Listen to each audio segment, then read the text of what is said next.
وقفة مع اتصالات المشاهدين. الأخ الهاشمي القرشي من جدة أظن. تفضل، مرحب بك. السلام عليكم يا ابن العم. أهلا وسهلا بك. وعليكم السلام ورحمة الله. وإن شاء الله تشرفنا في أرض الحجاز، أرض الإيمان. ثم أريد أن أشكر التيجاني. تسمعني يا تيجاني؟ أيوة أسمعك، جزاك الله خير.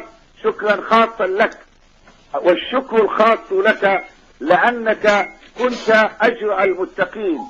المتقون هنا ليسوا الذين يتخذون وقاية من عذاب الله، ولكنهم هم الذين لبسوا مسوح الضأن على قلوب الذئاب، فأنت كنت أصرحهم، فشكرا لك. فقد صرحت بانقلاب الصحابة على أدبارهم وأنهم كفروا وارتدوا.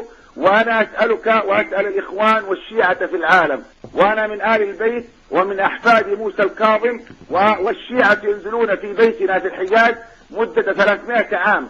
أسألك وأسألهم، هل يوصف الله بالحكمة في التدبير؟ وهل الله لطيف بعباده؟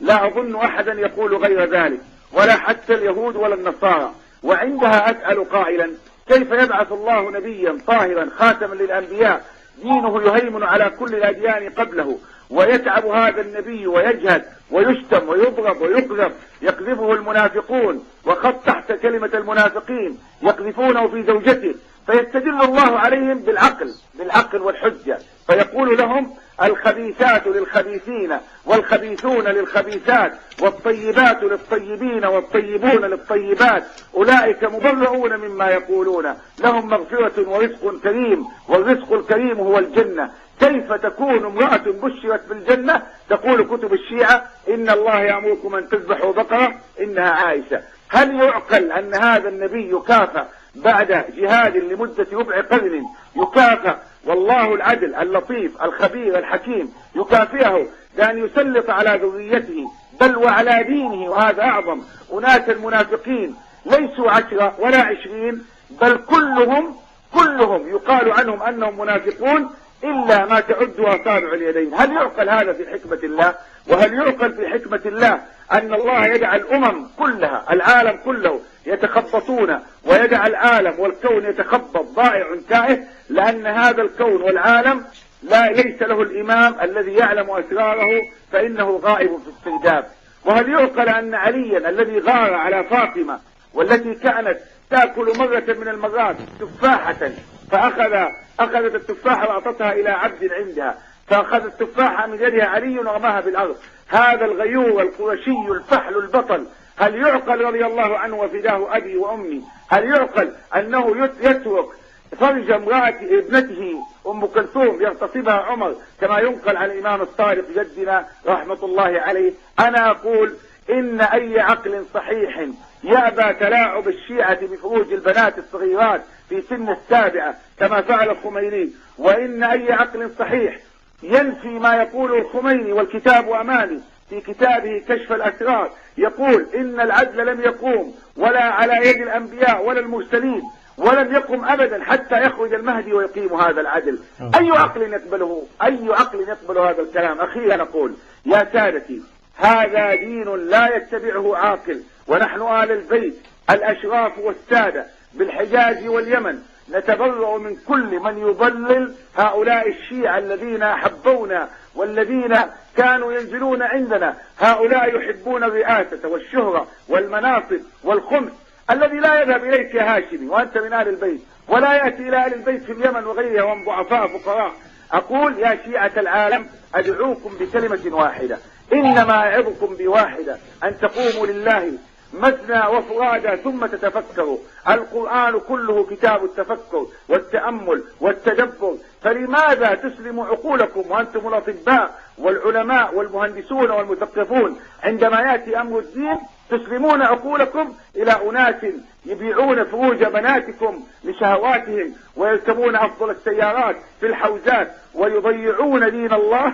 ويل لكل أفاك أثيم يسمع آيات الله تتلى عليه ثم يصر مستكبرا كأن لم يسمعها فبشره بعذاب أليم. وإذا علم من آياتنا شيئا اتخذها هزوا أولئك لهم عذاب مهين من ورائهم جهنم ولا يغني عنهم ما كسبوا أقول من الدنيا والجاه والشرف، ولا يغني عنهم ما كسبوا شيئا ولا ما اتخذوا من دون الله أولياء ولهم عذاب عظيم. هذا هدى، والذين كفروا بآيات ربهم لهم عذاب مخزٍ أليم. الله يا شيعة الإسلام، يا شيعة الحق، اتبعوا أهل الحق. وأنا أقول للبلوشي وللتيجاني: إن كنت يا تيجاني تدعو للوحدة فأنا وآل البيت أول من يدعو للوحدة. الوحدة بين أبي بكر وعمر وعلي وعثمان، الوحدة بين الكتاب والسنة وبين المسلمين. أول من قتل الحسين وعذبه هو أهل الكوفة، ممن أنتم أحفادهم وممن أنتم تتبعونهم. أخيرا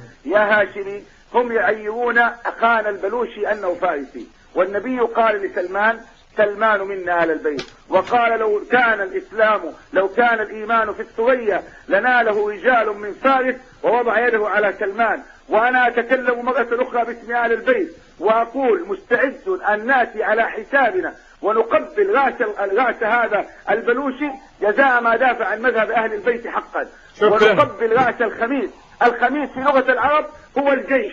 نتحدى نصر الله وفضل الله وخامنئه أن يأتوا لمناظرة أهل السنة من أهل البيت، بل ويأتوا للمباهلة، وسنقدم عليهم خميسنا ودمشقيتنا، وإن شاء الله تعالى لن يثبتوا أمام هذا الخميس. أسأل الله أن يهدي الجميع للخير والصلاح والتقوى، وأن يوحدنا على ملة أبي القاسم، وأن يوحدنا على ملة أهل البيت الذين مشوا على طريقة أبي بكر وعمر. أخيرا أطلب من العالم الإسلامي ليواجه بقوة أعداءه.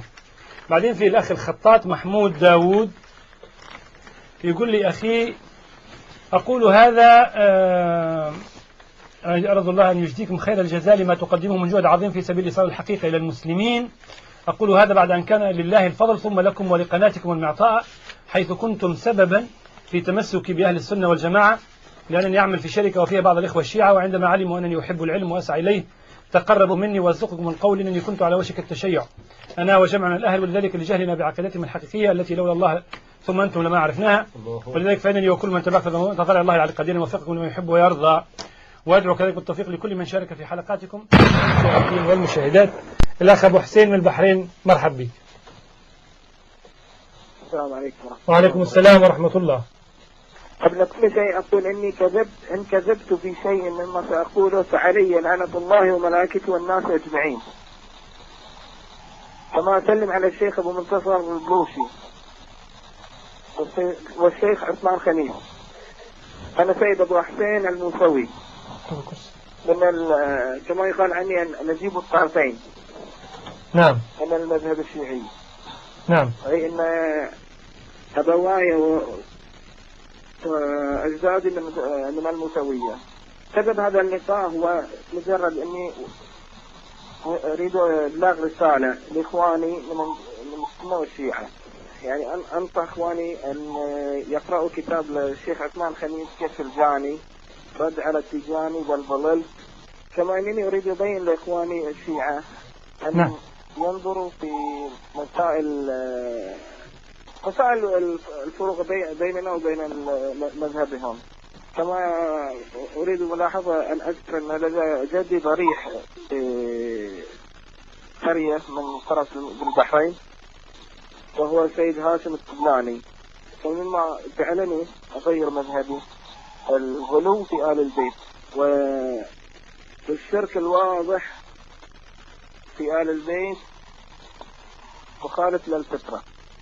ولكني أنصح إخواني الشيعة أن يرجعوا إلى أنفسهم فيروا ما هو الحق